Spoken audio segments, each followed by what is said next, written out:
Welcome back. Well, friends are supposed to be our closest confidants, our support network, our rocks. And the best ones stand the test of time through thick and thin. But not all friendships are built to last, and some can even turn toxic. So how do you decide whether to work at a friendship or let it go? And how do you go about terminating a friendship? For today's agenda, I'm joined by mother and journalist Dilvin Yasser and relationship expert Dr. Nikki Goldstein. Good morning and welcome to you both. Good morning.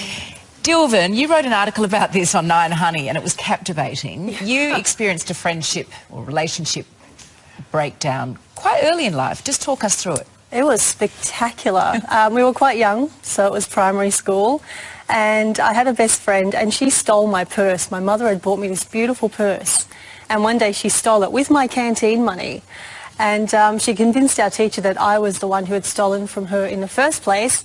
So I broke into their house when no one was home. And, wow. And then it's an early life of crime. I know, so I was a scrappy little kid. And then I broke into their shed and I found the one thing I knew she loved more than anything, this tutu that was colourful.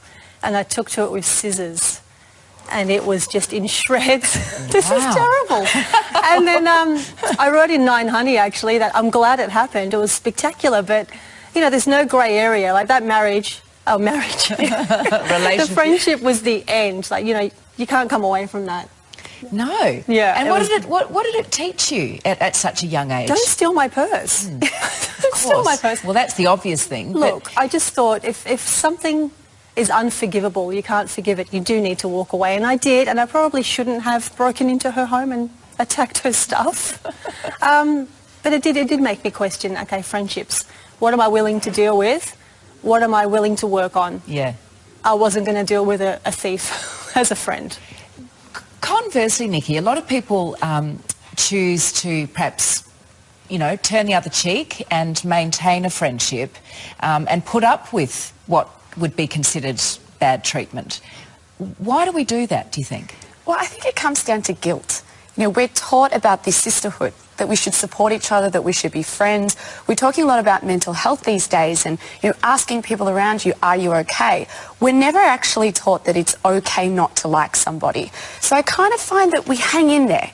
You know, we might have something where somebody's making us feel yuck about ourselves, or, you know, maybe they have stolen our purse, or something that's, you know, equally feels as violating. But yet we want to work at that friendship and we want to stay there because giving up on the friendship, we feel guilty about potentially letting somebody down. And that's where we actually need to, at some point, after we've taught kids, you know, you should be friends with everybody and you should share, we also need to teach people that it's okay to let go of a friendship if somebody isn't being nice to you, or if you're made to feel terrible every time you get off the phone from them, or every time you finish having a coffee or a catch-up. Dilvin, what are the signs, do you think, in addition to that, when something has gone from being, you know, average to actually being toxic? I think when you see their name come up on your phone and instead of being excited about speaking to your friend, you feel this dread in your heart. That's the big one for me. So I had a friendship that was... I broke up with her. We were friends for 17 years. And then just towards the end, we drifted. I had a horrible feeling whenever we tried to you know, get together. I was always finding ways to cancel on her. And I think that's probably one of the big ones. And as you said, it's the guilt. I just felt so guilty because we'd had such a long friendship. I felt like I had to continue. But yeah, it was just never a good feeling. I never walked away feeling great about having spent time with her. So you sort of felt depleted? I did, as opposed yeah, to feeling absolutely. great. And I felt guilty. I felt like I wasn't being a good friend either, and I should just set her free and set myself free. Nikki, the reality is everyone has shortcomings. No one's perfect. But if you really feel something's run its course, how do you then take that next step of breaking away? Well, I think if something's happened, if you've had a disagreement, so if we go back to the purse situation, if we were looking at that these days, you know, you would encourage somebody to actually confront that person and say, I feel like you've broken my trust, this has happened, I feel not great about this scenario. But when we have that person that we feel is just toxic, I feel like it is similar to dating. You know, let's have a look at breadcrumbing and ghosting. You know, if they're in our inner circle, maybe we can step back and still be able to say hi if you see them in the street, contact them every so often. Maybe you have mutual friends, but they're not in that immediate group. They're not that person that you're relying on. If you feel like you really miss them once you've stepped back and you feel like this is a relationship you want to work on, that's a really good point where you might be able to bring up things that have happened and say to them, I feel really funny because when we've been catching up, I feel like this friendship is one-sided. But if you don't miss them, that's where it really says to you, maybe that is the person that you should be letting go. That's the telltale sign. We asked on Facebook whether you think it's okay to break up with a friend. Here's what a few of you have had to say. Linda says, when they become toxic, when they take but never give, when you don't ring them for a month and they don't ring you, but it's your fault, when a 3-hour conversation revolves around them and they've not even asked how you are, when you cringe when they message or ring thinking, what do they want now?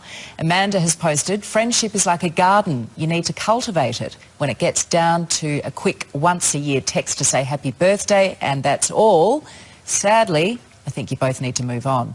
And Joanne says, some people wear out a relationship. It's all take, and all they want to talk about is their problems. It's very negative. They just drag you down with them. Avoid.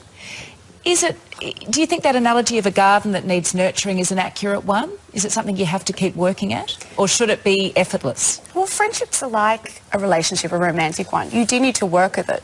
But you also need to look at, do you feel terrible more times than you feel good? And is the other person working at it as well? If it's one-sided and you're putting all the effort in and they're not calling you to catch up, only calling you when they want something or when there's drama in their life, that's where you actually do need to consider, do I put the work into that friendship, or are there other people in my life and other areas where I can be investing that time and effort and it's appreciated and rewarded? All right. Dilvin, what are your thoughts on a breakup? Should it be something that you sit down and discuss and go your separate ways, or is it something that you let drift? I guess it just depends on what's happened. If they've done something that's very upsetting and you can't come back from that, you do need to break up. But if it's just something that maybe you've drifted, you've started going down separate paths, then I think, yeah, maybe you work at it. If they steal your purse, you need to walk. I'm sorry. Don't cut their tutu. Maybe don't get the scissors out and cut up the tutu. I'm older now, I'm wiser. Yeah. Interesting, really interesting topic. Appreciate you both giving your insight. Thank you so much. Thanks, Georgie. Over to you, Carl. Thank you, Georgie. Any friends? I'm just wondering if I do. No, I think she I'm actually good. wrote a number of names down. I'm good. I'm just going to read them out here. I'm all good. You will be after you cut 6.